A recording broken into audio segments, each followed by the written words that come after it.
Hi there, and welcome to the Anita Chat podcast.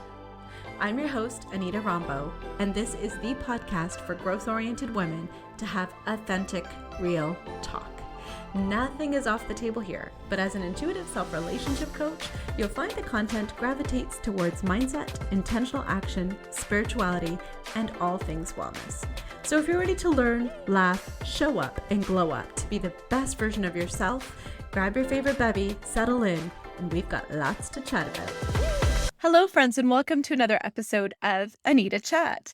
I hope you are doing well.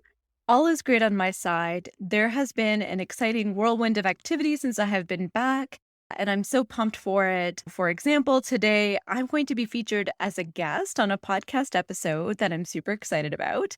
I'll be part of the Lady-preneur Chats podcast launch series, and my episode in particular is going to be about 5 things you can do every day to avoid burnout and balance work and life like a pro. If you want to tune into another podcast episode this week of mine and check out this series, I'll link to it in the episode description. I will also be adding more details about it in my next weekly email. So if you haven't done so already, hint, hint, nudge, nudge, this may be a great time to join my email list.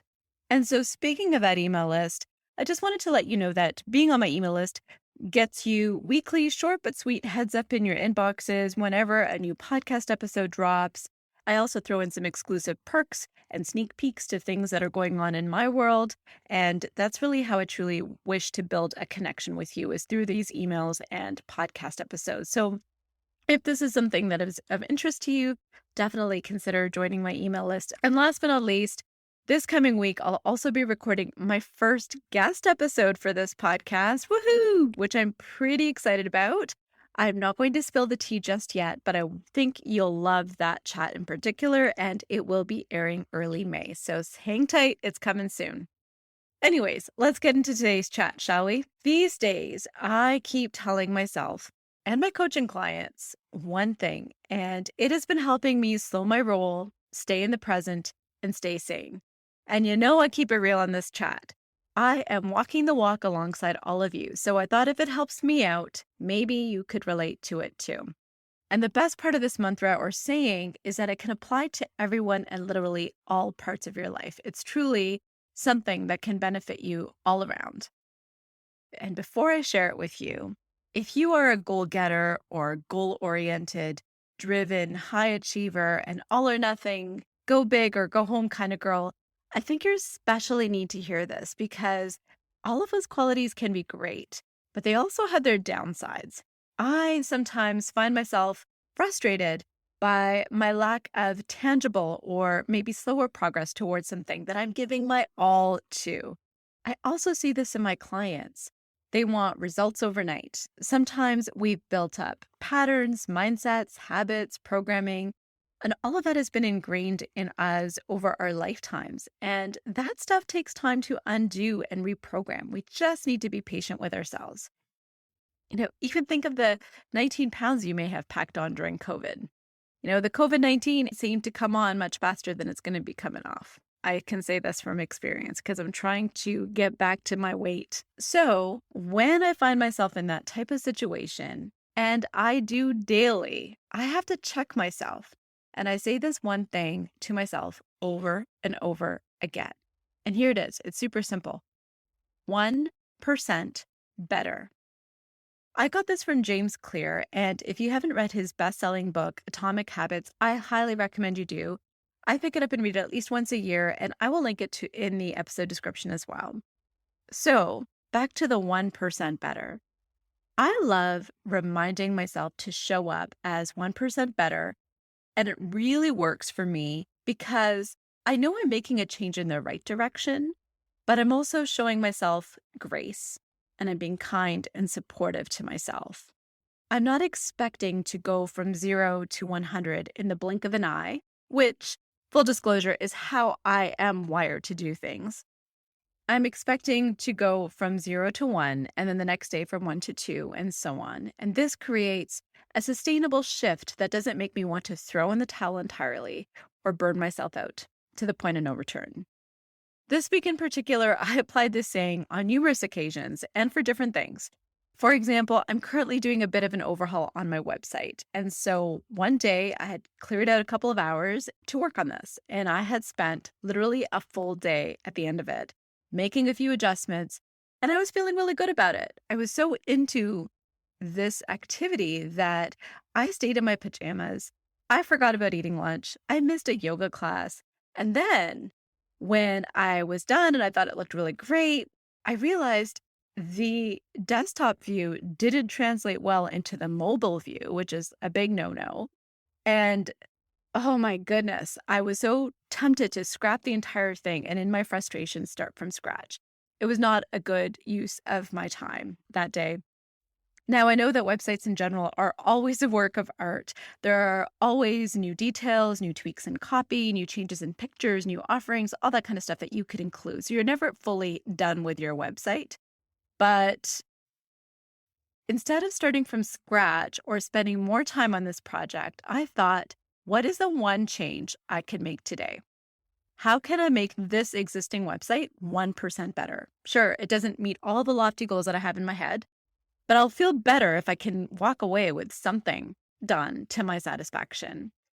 And the next time I went back to the website, which happened to be the next day, I was able to focus on another piece and so on. Now, I know that I may not have my website updated by the end of the week, but as I mentioned, it'll never truly be updated anyways. And at least by doing this every day, I'm moving it towards that end goal that I desire. So I'm not sacrificing all this time, all this frustration. I'm getting there.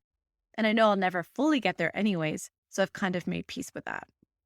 I also use this concept of 1% better related to my health this week.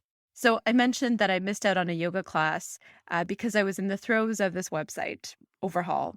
And the previous week, because I had just kind of landed and I was settling in, I missed a few classes. So I haven't really been on top of my yoga studio game. Rather than berating myself about it, I thought, what is something I can do for my health to make it a 1% better in this moment? And the answer was go for a walk. And I literally had 15 minutes to spare between the time that I stopped working on that website that didn't go over so well and was going to hop on a call. And I used that for a walk. And that was a way that I was able to create a small improvement in the direction of my health. And then, oddly enough, if you tuned into the last week's episode on synchronicities, I kind of feel this like might be a bit of a weird coincidence or synchronicity, but this 1% better principle came up as well on the call that I was on with one of my business and coaching mentors. And on this week's call, my mentor was talking about her latest launch and how it didn't produce the results that she wanted and how it sent her into a bit of a tailspin or panic. And this mentor is a wildly successful 7-figure entrepreneur.